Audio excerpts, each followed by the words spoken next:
बिस्मिल्लाहिर्रहमानिर्रहीम।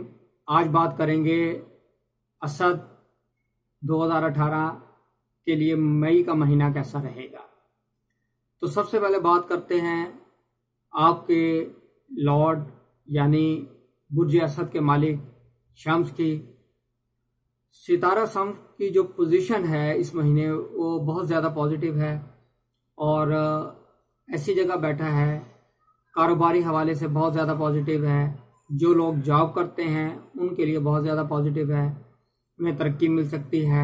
जो लोग कारोबार कर रहे हैं उनके कारोबार में इजाफा हो सकेगा, तरक्की होती नज़र आ रही है, इम्प्रूव करेगा, डेवलप होंगी, इस तरह की चीज़ें होती नज़र आ रही हैं।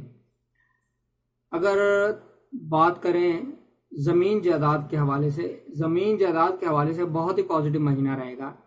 अगर आपने प्रॉपर्टी सेल करनी है, परचेज करनी है, तो दोनों हवालों से आपके लिए मई का महीना बहुत ही ज़्यादा पॉजिटिव नज़र आ रहा है। दूसरा, घर की तामीर के हवाले से अगर बात करें, घर की तामीर करना बहुत ज़्यादा पॉजिटिव नज़र आ रहा है। इस महीने में ऐसे असबाब पैदा होंगे कि घर आप तामीर कर सकेंगे। अगर प्रॉपर्टी सेल नहीं हो रही तो प्रॉपर्टी सेल हो सकेगी। अगर प्रॉपर्टी परचेज करना चाहते हैं तो प्रॉपर्टी परचेज होने के वाज़े इशारे मिल रहे हैं। अगर इसमें थोड़ा एहतियात की बात करें तो नया काम शुरू करना ये आपके लिए बेहतर नज़र नहीं आता। शराकत करनी ये आपके लिए बेहतर नज़र नहीं आती। कारोबार शुरू करना ये बेहतर नज़र नहीं आता। पैसा इन्वेस्ट करना ये बेहतर नज़र नहीं आता।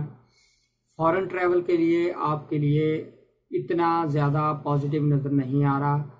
कानूनी पेचीदगी की निशानदेही होती नज़र आ रही है, इसलिए इन तमाम चीज़ों में एहतियात की ज़रूरत है।